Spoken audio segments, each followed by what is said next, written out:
Inner Voice, a heartfelt chat with Dr. Foojan. Hello, everyone. This is the Inner Voice Show, part of the Evolving Mind. Sorry, I'm excited to be with you. I'm Dr. Foojan Zeine. I'm a psychotherapist, the author and the originator of the Awareness Integration. And hello, Sean, our director in the studio. This is a show about what matters most in our lives, our minds, thoughts, feelings, actions, relationships, and our fulfillment in this beautiful journey of life. Today, in this show, I will share the tip of the week about some endings being hard, but they are the gateway to a new beginning. I also will share with you how to handle your anxiety attacks. And there's a research we're going to talk about from Washington State University about stress, anxiety, and depression that are associated with less and lower quality of sleep. And I am excited to bring you Dr. Stephen Gardner. He is an internist at Massachusetts General Hospital, assistant professor of medicine at Harvard Medical School, and past medical director of the Massachusetts Special Olympics. Today, we will talk about his book, Jabberwocky Lessons of Love from a Boy Who Never Spoke. This is his experience with his son, Ground, and so much more. Please subscribe to my YouTube channel and podcast and connect with me through Instagram, Twitter, and LinkedIn, whichever you like, and all are with Dr. Foojan Zeine. I love to hear from you and be able to answer your questions and hear your comments. But first, here's the tip of the week.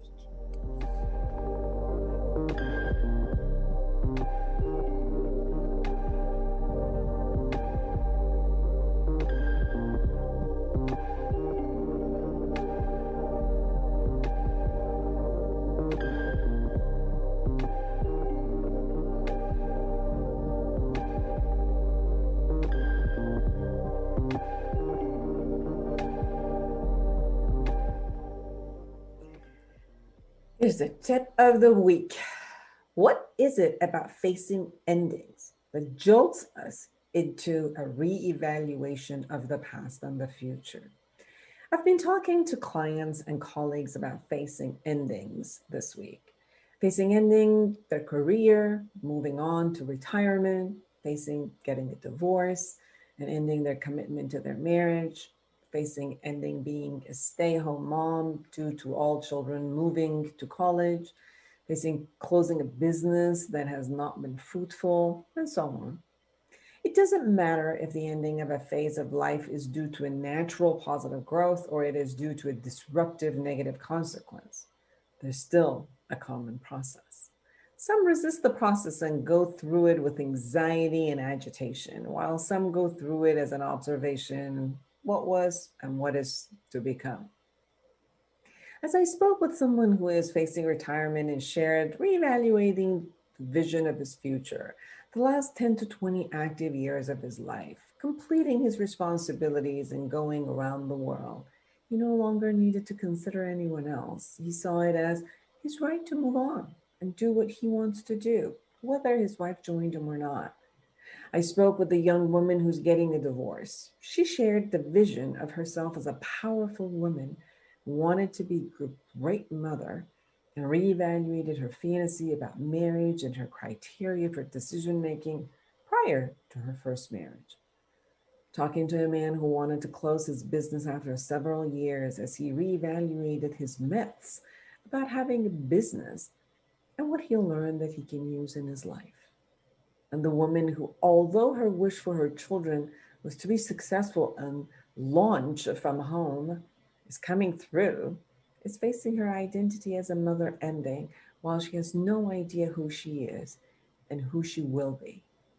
Sadness, fear, anxiety, and excitement are all being fully expressed and experienced. So the realization that all phases will end and new ones, new beginnings will be there, may allow us to move through the process with some finesse. Allowing the grief process to emerge and to be complete for any stage of life that is ending is a necessary step. A positive vision of what the future may hold will also call us forward toward actualizing our vision. People who try to skip the grief process, distract or numb themselves through the process won't get away from it. Just prolong it. Grieving might be acknowledging and going through the sadness, valuing what it was, and saying goodbye with grace. Cherishing the value and the goodness that was brought into our life, the strength and the skill that was learned that can be utilized for the future, completing and having the willingness to let go. Most times, the process of letting go and grieving can be side by side with the process of moving forward toward the vision of the next phase of life. Asking yourself, what is next for me? What is my passion? What is it that I have not done and always wanted to do? What is left for me to learn? What inspires me? Who do I intend to be? So create a realistic vision of yourself, collage about it, and put it where you can constantly see it. Change is inevitable. Growth is inescapable. So let go with grace and move forward with excitement and finesse. For more observational and methods to envision the future, go to my book, Life Reset, The Awareness Integration Path to the Life You Want. And you can find that in Amazon. I promise you the exercises there will support you to go through all that I just talked about.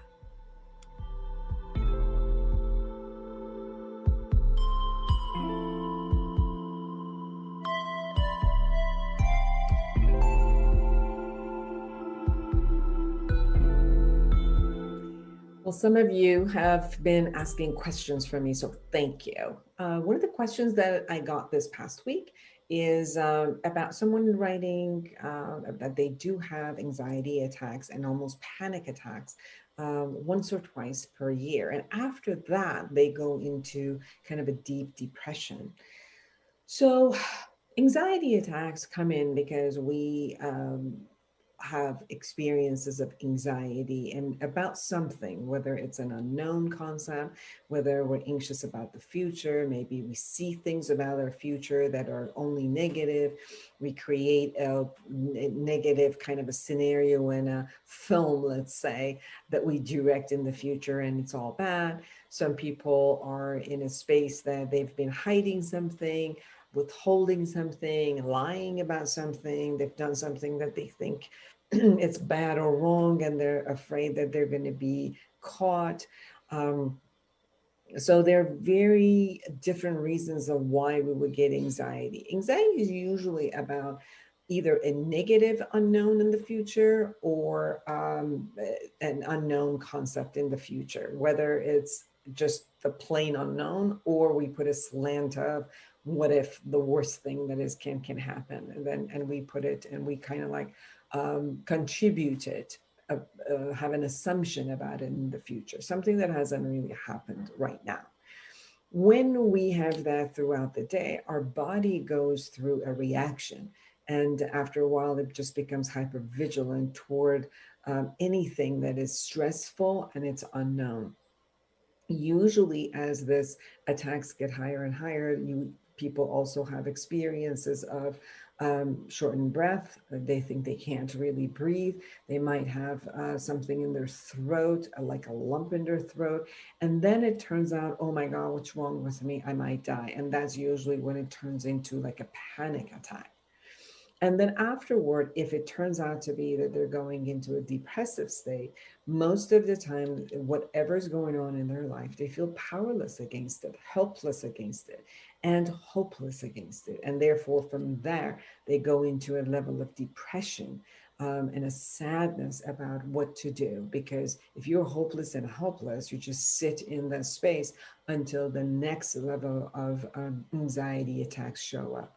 And sometimes we feel traumatized by the anxiety attack and we're waiting because it happened in the past. We are waiting and having an anticipation about the next time that an anxiety happens. And therefore now we have a heightened level of being afraid of our own emotions and what's going to happen to our body. So what can we do? First of all, It's looking at a couple of different ways. One, in order for our body to calm down, we have to do things to calm it down. So we have to, instead of it getting activated, we have to do the types of breathing, meditation, and exercises for it to actually know that it's safe and it's releasing and it's calming down. So we begin with exhaling. You can count your exhales. Don't worry about the inhale. As long as you exhale, I promise you, the inhale would happen automatically. So sometimes when you tell people to do deep breathing, they go like, and they hyperventilate afterward or they get dizzy. So you don't need to actually even worry about your inhale. Just start exhaling long. Start counting as much as you can with these exhales. After you exhale, you can even start it with a sound like ooh. You can even sing a tune, sing something that you like, and start caressing your own body and letting yourself know with the mantra, it's safe, it's okay, all is well, I'm safe, I'm alive, it's going to be okay. And start touching your own body as if you're caressing and letting yourself know with those messages that everything is going to be okay. Now start meditating. Some people, when they are anxious, they can't just meditate. They need a visualization or they need a guided visualization and a guided type of a meditation with some type of a music. YouTube is full of them. You can go to them. There are a lot of great apps. You can go and let yourself be worked up with whatever the guided meditation is that is to your suiting, and it actually calms you down. Begin imagining and visualizing, especially for people who are visual people. Imagine that you are in the best space of nature and safe that you like. Some people like water, some people like mountains, some people like greenery and forest, whichever it is, start imagining, fill up your vision with that, fill up your ears with this beautiful music that you hear from the YouTube. Some of the YouTube ones have also nature scenes in them, and start caressing your body again with the touch. So you're getting all of the senses, and maybe put lavender or chamomile or something where it also calms you down with the nose and olfactory sense, and then just exhale and exhale deeper and deeper. And sometimes when you are very anxious and you can't calm down first, what you do first is to walk, run around, jump as if you're on a trampoline, play as if you have a rope. Do any of the active things so that you get that intensity out of your body, and then you calm yourself down. So this is more for the physical sense of calming down your either anxiety attack or panic attack. Then tell yourself, what is it that I'm thinking or triggered it? And allow yourself to calm that down with finding and doing reality check. Am I safe now? Am I okay now? What is it? Has it happened or not? Is it just a fear? Is it something that is not just a fear that they can be actually planned out and that would happen? What is it that I can do right now? What is it that I can do tomorrow? What is it that I can plan? So these are the things that you can tell yourself to kind of calm down from the anxiety. And if there's a sadness, or is this something that you're still grieving? Is something you're not facing? Is there something you need to let go? Are you really hopeless and powerless? Is there anything you can do right now which brings you out? What type of resources you have which can support you and know that you're not powerless and helpless against all that's happening? Yes. So you can actually go through this, first handling your body, then handling your mind. If you need support, call me.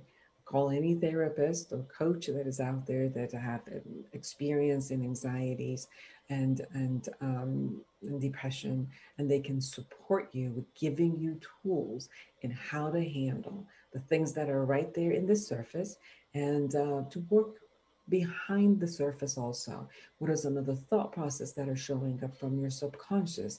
What are some of the fears that you have that you haven't actually handled? What are some of the things that you're withholding because you're afraid or you feel shame and you don't know how to talk about them? And maybe if we could bring them in an amazing and calming and accepting and a loving space that you can actually begin loving yourself and calming yourself down. And you don't have to go through all of that. Trust me, anxiety and depressions are treatable. They're manageable. So call, let me support you, or wherever in the world you are, let somebody support you. Medical management and medication at times can help, but in all studies has shown just medicine doesn't help alone. Psychotherapy, coaching, being, kind of becoming aware of yourself and learning the tools is how you actually manage it. So take care of yourself and get good help.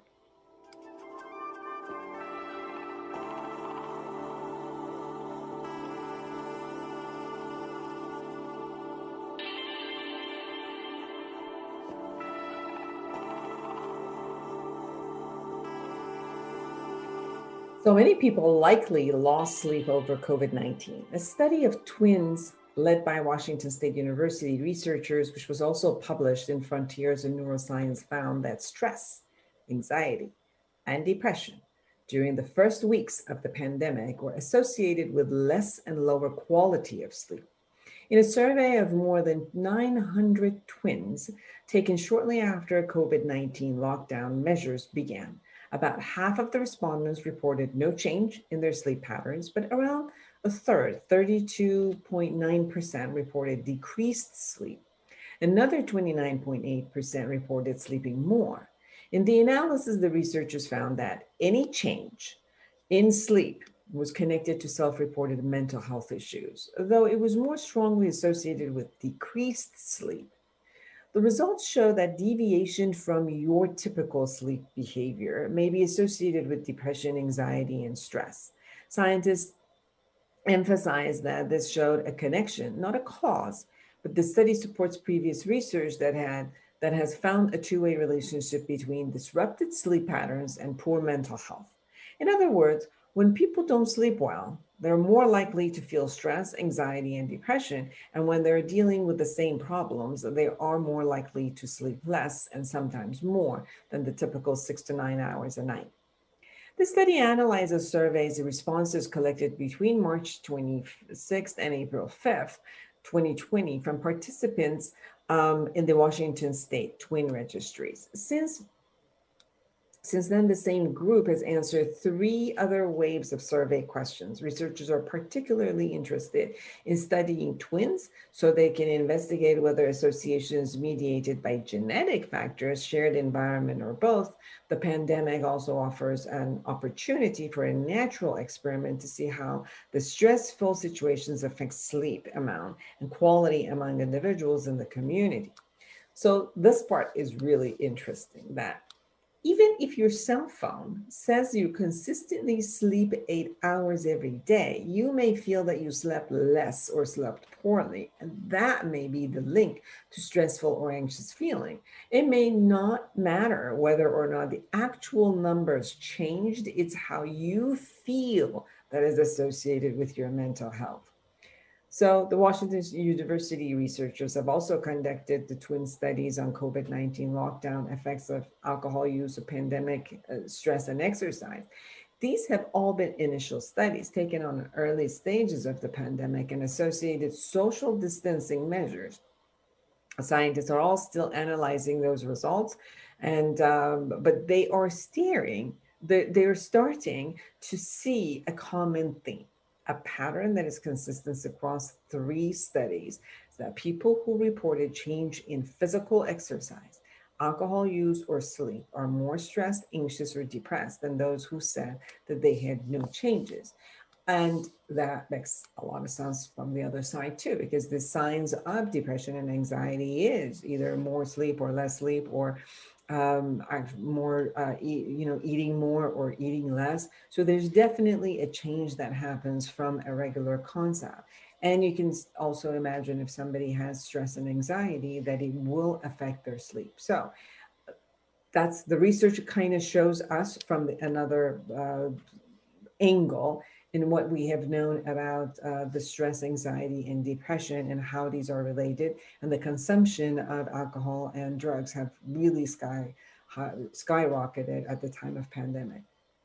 what can we do with these research is also to, when we see that these patterns are showing up, to attempt to regulate it from a behavioral stance. So begin creating structures for ourselves in our life, creating times allowed and during the week and during the day that we do exercises the same times. We can start eating exactly at the same time, the same portions. We can create the habit of going to sleep at the same time. So if we could shift some things on a behavioral level, we can also go back and change some of the concepts of the anxiety and the depression. Plus going back and looking at what is it that is causing the anxiety and depression, as we have talked before in this program, from a mental perspective. So I just wanted to share with you also how you can go about this on a structural level, that if you change the structure as you see it vacillate, to bring it back into a daily habit and put the structures and follow it. And if you need a friend, get a friend and a coach and that can follow with you. You can get on and exercise together. You can create times that you can eat together. So it will create those times of system for you to regulate your life. And as you regulate your life, you'll see that at least the stress comes down, the anxiety comes down, and then you can also look at it from an emotional and a cognitive space and see what's behind it. And that you can also release or change and shift the paradigms or change something in your life where we could actually calm down the anxiety and depression.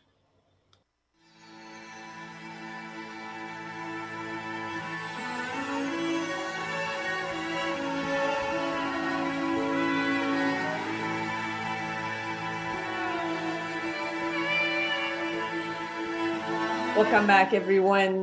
This is Dr. Foojan Zeine, and I am excited to have Dr. Stephen Gardner with me. He's an internist at Massachusetts General Hospital, assistant professor of medicine at Harvard Medical School, and past medical director of Massachusetts Special Olympics. He's the past winner of the Harvard Medical School Humanism in Medicine Award. Stephen is a prominent photographer whose images focus on the resilience of people facing adversity and the compassion of caregivers. His work has been exhibited in Boston and Martha's Vineyard, where he is a volunteer physician at Camp Jabberwocky, the location and inspiration for many of his stories, and especially his latest book, Jabberwocky Lessons of Love from a Boy Who Never Spoke. Welcome to the show. Thank you, Foojan. My pleasure. You got inspired. And I can sense as I was going through the book that you learned and got inspired by your son. Your son came to your world, and every day he surprised you with so many ways of being. Yeah, that was amazing. So please share about that. And then how come Jabberwocky? How come that became the name of your book and became the name of so many of the experiences? Okay. Thanks for having me on the show, first of all. So our son, Graham, was born with a condition called cerebral palsy. And it turns out that cerebral palsy has sort of a wide range of severity. So some people have a really mild case and they can talk and they can walk with a limp maybe. But other people, including our son, have more severe disabilities. And in his case, something injured his brain during gestation with his mom. We never found out what it was. So he was unable to speak, unable to walk, unable to really fend for himself in conventional ways like with eating. So it was a bit of a shock, obviously, for first-time parents, learning that you're going to have a child with a significant disability. But as we went along with him, we began to think about abilities and disabilities somewhat differently. And in his case, there was sort of this radiance inside of him that really has no other name except love, that just made it incredibly enjoyable and rewarding to be around him, whatever we were doing. And in the beginning, we thought we probably wouldn't be able to do some of the conventional things that parents do with children, like riding bicycles and things like that. But as time went on, we realized that we actually could do almost anything we set our minds to. We had some role models in the Boston area, like the father and son, Rick and Dick Hoyt, who were in the Boston Marathon every year for 32 years, with the dad pushing his son who had cerebral palsy. When Graham was about 10, we discovered that there was a special camp on the island of Martha's Vineyard called Camp Jabberwocky, which was one of the very first sleepover camps for people with serious disabilities in the United States, having started way back in the 1950s. So Graham was accepted there as a camper, and I sort of rode his coattails in there as one of the camp doctors and got to hang out there. And it was a life-changing experience, becoming part of this extraordinary, eclectic, noisy, silly sometimes community of people with and without disabilities who would share part of their summer together, tease one another, laugh together, have each other's back, encourage one another to dream, but in the end, form a family that we all were proud to belong to. And it gave all of us a very, very special sense of belonging and experiencing this thing that we now call Jabberwocky Love. As I was reading your book, it brought me to, and I'm a crier, so don't worry if I have emotion. I am too. I cry at a rock fight, so try to beat that, but go ahead. I came from Iran when I was about 12 and a half, and I went to a boarding school in Arizona. And I was like, didn't know English and just came into this boarding school with a lot of obviously like affluent children who had a little bit of chip on their shoulders and all of that. So one of the girls who was in my dormitory, she had cerebral palsy. And I remember when you brought this conversation of Jabberwocky Love, and I remember the first person that I ever received love from was her. We became best friends through the time that we were at school, and she had a lot of difficulty sometimes walking, or her hands and her feet had had very difficulty in doing stuff. And I remember even that after like a couple of months where I was able to speak English and be a part of the whole school, a lot of people would come in, and other girls would come in and say, come into our group and click, but you have to not be friends with her. And it was like, let me choose here. Why would I not want to be friends with someone who gives me so much love and this way of, like the real love, being human, with not caring about anything else and just being the two of us. So I was reading your book and it really brought back a lot of those years for me. Foojan, I can contrast your story with a story that's in the book about a school. So when Graham was about, I guess, 8 or 9 or 10 years old, he was placed in an inclusion program in a middle school. So the idea was that a kid with a disability would be included in regular classroom activities and not just spend the whole day in a different space. His homeroom teacher came up with an idea that was quite fantastic. She called it the designated driver. And the idea was that she would assign one of the other kids, the able-bodied kids, each day to push Graham in his wheelchair to recess, to assemblies, to all the school activities. And what turned out to happen was that becoming the designated driver was a coveted role for fourth graders. So those youngsters at that age already knew that there was no reason to be afraid of someone who was different from them. In fact, they embraced the idea that he was different from them and became his inner circle of advocates and pals for the rest of his life. So far from an experience of cruelty or anything negative. We had just this overwhelmingly positive experience in middle school, thanks to his peers and thanks to this remarkable teacher of his. Yes. So share a little bit about what you mean by the term Jabberwocky Lov. So Jabberwocky Lov to me means a sense of belonging.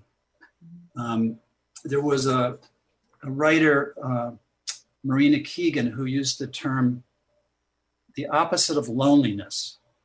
She was writing an essay and she was trying to figure out a word that would describe the feeling of being among like-minded people who care deeply about one another, who challenge one another, who encourage one another to dream and try things that are difficult, maybe argue a little bit, disagree about things, but in the end, care very deeply about one another and become together a community where everyone is equal.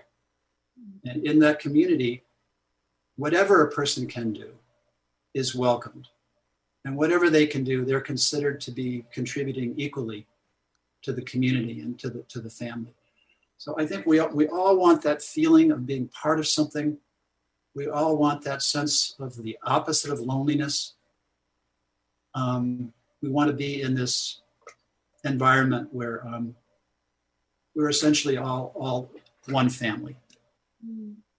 You wrote this beautiful lullaby for him that is in your book. I'm yours and you're mine, and we're a part of one design, like branches on a tree, waves out on the sea. And you say, no, sung in two parts harmony, and all I really want to do is share this life with you. Great. Until we meet again. So how was it to be part of his life?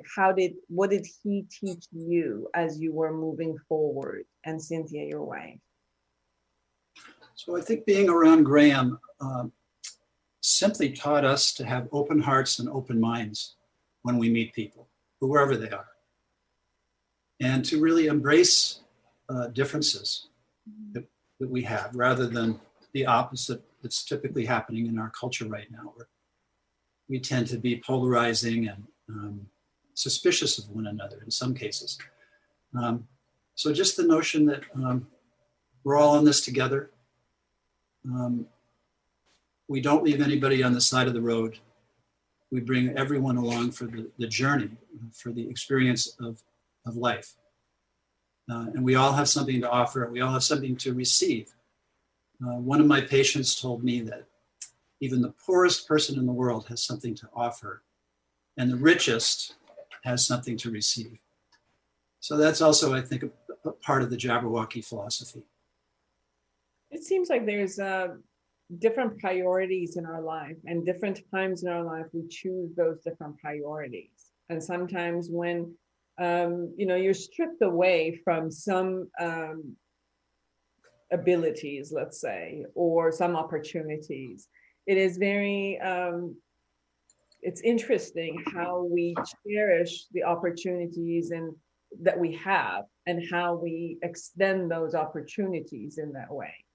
And I've seen a lot of this, the matter of when all you have is life or death, when all you have is, a particular way of being in your body. If all you have at this point is what is in front of you, then how amazing you'll make that to be.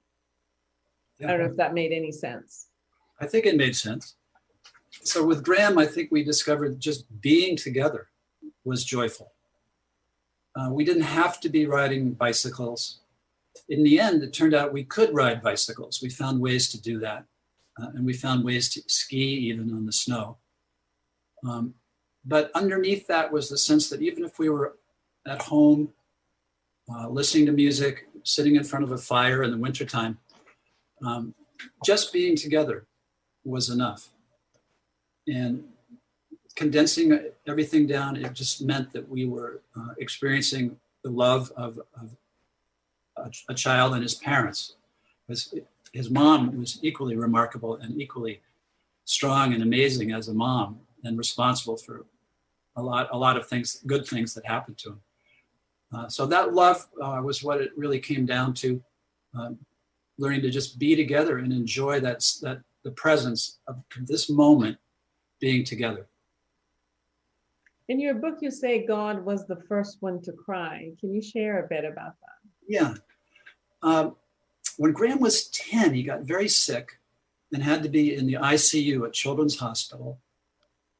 And so we had the same sort of existential questions that any parents would have in that situation. Like, why is this happening to our child? One of the hospital chaplains gave us a book to read from a rabbi named Harold Kushner. And the book was called When Bad Things Happen to Good People. And in that story, he tries to sort out whether God can be both good and omnipotent. Because if God were omnipotent, why would God allow terrible things to happen to children or anyone else for that matter? So I think Rabbi Kushner concluded that God is good, but not omnipotent. I was having this discussion in my office one day with a patient who was studying theology.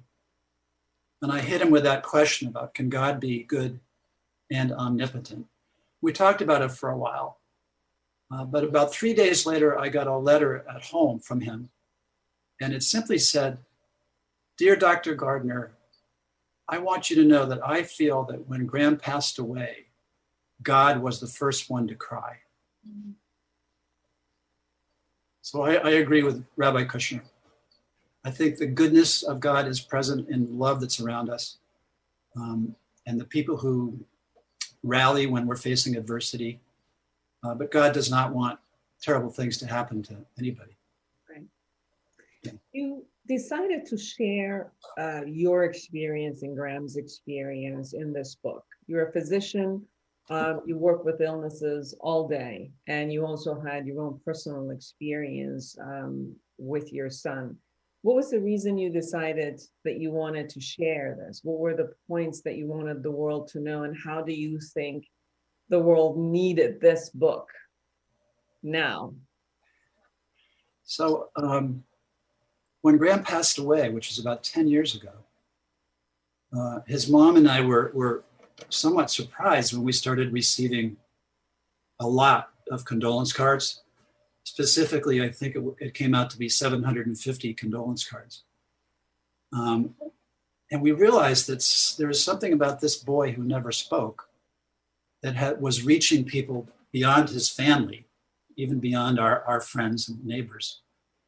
And that his message of just goodness and love and carpe diem, living in the moment, seemed to be inspiring other people, not just friends and family. So even when we went to the memorial service at a church in Marblehead, Massachusetts, that church was full, and there were people outside sort of in a line hoping to get in. So it became evident there was something about this boy almost ethereal that touched people that he ran into. So the question was maybe share that story with a wider audience and see if it touches other strangers, people that are not necessarily our friends and family. And particularly, as I said a few minutes ago, at a moment in time when the world seems to be filled with a lot of dissonance, and we're not on the same page a lot of the time. So assuming maybe that his message would be timely right now. And we saw, especially with the pandemic, a lot changed for the whole world this past year. Many people no longer had the connection of face-to-face, being with other people. They became isolated. They became lonely. They became afraid and couldn't even trust being around people who they really loved because they were afraid that they would get an illness. Or, even the illness became, in some level, a point of feud, whether it became a political feud or just a normal life feud about why are you wearing a mask or not, or why are you, not coming to see me or not. And it just became very, and I'm just talking about United States. I'm not even talking about the rest of the world and how it, it impacted them. So if we could take some of the lessons from what Graham went through and you also experienced with him, and as you put it out, especially since you probably also saw a lot being in the hospitals and working in the hospitals, what could you share with us, bringing these two worlds together, the world of Jabberwocky Love with what was going on in the pandemic and for everyone? That's a wonderful question. First of all, Jabberwocky would be the polar opposite of social distancing. So there's not a second at Camp Jabberwocky where people aren't hugging other people. As I researched that chapter for my book, I realized that we actually have nerve endings in our fingers and elsewhere that tell us that we're experiencing what they call emotional touch. So a mother's caress or cradling a baby is experienced as a unique form of emotion. And when we experience that, we actually change hormonally, at least momentarily. So our stress hormones go down and the feel-good hormones go up, like endorphins and oxytocin is another one. So there's actually sort of a scientific reason why laughing and being silly and being in close contact with other people makes us feel good. And as you just pointed out, the pandemic took that opportunity away from a lot of us. So we're very excited to be going back to camp in 1 week for the first time in 2 years, because we missed last summer for the very first time. And it's a date on the calendar that we mark, and we look at that date for the rest of the year as the date when we get to go to this magical place and experiencing that opposite of loneliness, that Jabberwocky love, that sort of opposite of social distancing. So part of what you're sharing is how to be together with touch and being in each other's presence. There's a way of being in each other's presence, which I think that it changes. It's an assumption, and you tell me if it's accurate or not. I think when it shows up in the world of disability, there's a stigma with disability. There's a fear of judgment around it. There's so many things around it that it's almost like if I break through this cloud, like this dark cloud that is around it, and then I go inside is filled with love. Yeah. When I go beyond the fear of the stigma or the fear of judgment. Is that accurate a bit? Yeah, I would agree with that. Okay. So if you and I take the same conversation and see, like, if we take what's going on in the world, a lot of it is just judgment around, whatever we think. We each have an opinion and we think we're right. And obviously, if I'm right, the other person must be wrong. And we go into this space of judgment. And it's like, how can we penetrate the space and go inside the space, which then there can be an utter level of love and acceptance for each other as beings, as human beings, regardless of what all of our abilities are. And this is one of the things that I experienced reading your book and sensing from you that that's what you experienced at the Jabberwocky camp, which are people who are together. Some have different types of disabilities, some have different types of illnesses, some don't. And they're together in order to be together. In order to is only to be together. Yes. Versus proving something or, anything else. So you can see the judgment goes away and the being together becomes the priority. That's really well said. So at Jabberwocky, the difference between a camper and a counselor is blurred or even disappears. the idea that there are some people who are giving and other people who need help, that blurs and that almost disappears. And it becomes instead one family in which everybody's thought of as an equal, and they contribute whatever they can. When we leave the island after camp, we always ask that question, why can't the so-called real world be more like Camp Jabberwocky?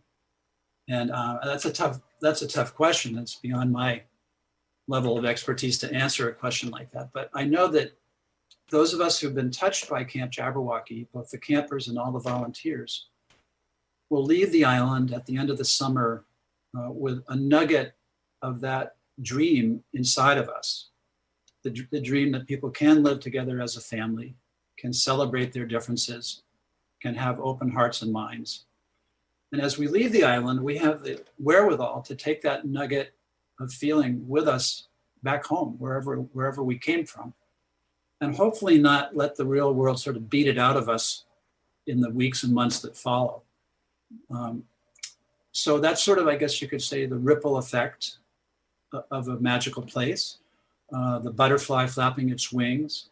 You can have a relatively small institution or a relatively small entity that has far-reaching effects if people can keep those things in their hearts.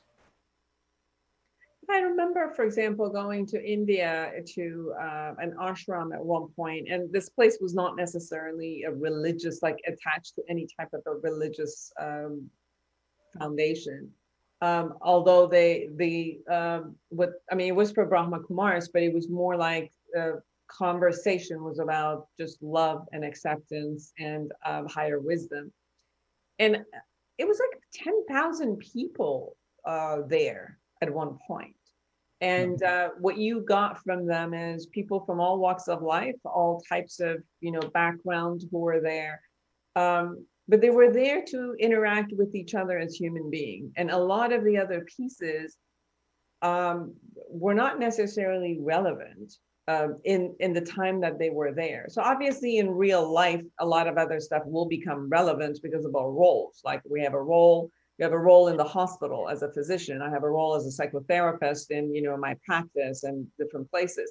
So each role might create a construct, but I'm sensing more and more in what you had experienced in the camp and what you had experienced with Graham expressed to the rest of the world, where they had 700 people, sending a message of what brought Graham to them, was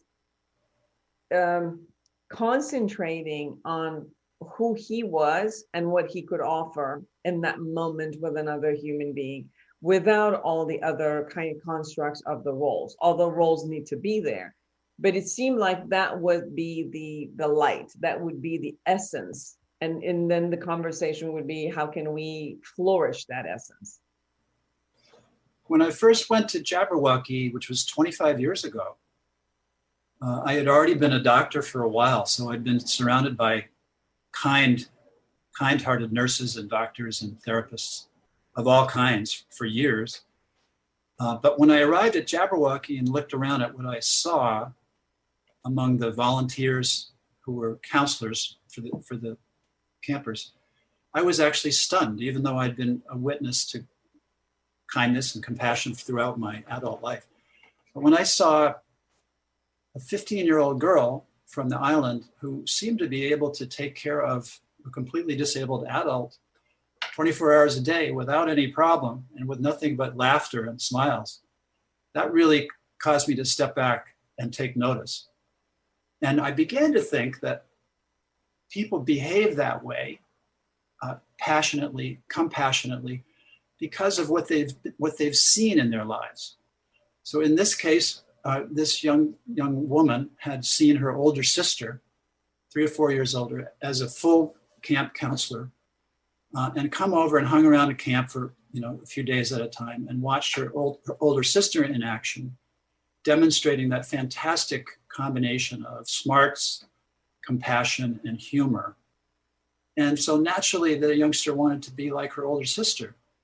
So in terms of the old argument of environment versus genetics, nature versus nurture, I came away concluding that what we see in other people, how we see other people behaving, really imprints itself on us, especially when we're younger.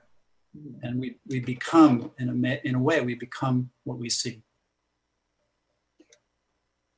Who did you change to be after? I mean, you were a physician before, and then you went through your experience with Graham, and then went through the experience of seeing the Jabberwocky camp. How did it change you in your profession as a physician? I would just say it made me a more humane physician. I hope I was to begin with, but I think it gave me the feeling that I needed to take a deep breath more often and slow down and really try to listen to people more carefully and understand where they were coming from, and recognize that every single one of them was unique. Every single one of them deserved to be seeking help from someone else. Sort of back to that idea that we're all in this together. So whoever came in, it didn't matter to me too much whether they had insurance or not, or what their background was. But I think from Graham, I just tried to take away the notion of treating every single person as respectfully as possible and with as close to an open heart and open mind as I could. And the message that you're having, that we're all in this together, it really feels, hits home, especially with the concept of pandemic around the world. This wasn't just something that happened to one of us or a group of people. This is something that happened around the world for all of us. Yeah. How we behaved and how we, interacted with each other or took responsibility for our own life and others really, really could set this, path for all of us in a sense. Yeah, indeed. I was just going to share one of my favorite expressions with you from Mr. Rogers. I hope your listeners or viewers have all had a chance to see the movies about him. But he said, the only thing that really changes this world is when one person gets the idea that love can abound and be shared. And I think that described perfectly Helen Land, the founder of Camp Jabberwocky. Although she might have added an addendum to that, which she might have said something like, the second thing that really changes the world is laughter that can abound and be shared.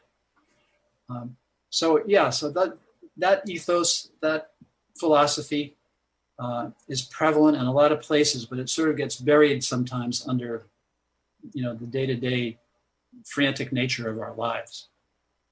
Very true. In 1 minute or so, if there's anything that we haven't really touched upon and you really want our listeners and viewers to know about you, about Graham, or your message in your book. I think I'll just defer to Winnie the Pooh. And I'll say that there was a story in which Piglet asked Pooh, how do you spell love? And Pooh says, Piglet, you don't spell love, you feel it. So I think, Graham was somebody who allowed everybody that ran into him to feel the love that came out of him, and hopefully to pass it along. And we all have that capacity within ourselves. We just have to try to keep it going, even when it's tough sometimes. Absolutely, yes. Everyone, Dr. Stephen Gardner, the book is Jabberwocky, Lessons of Love from a Boy Who Never Spoke.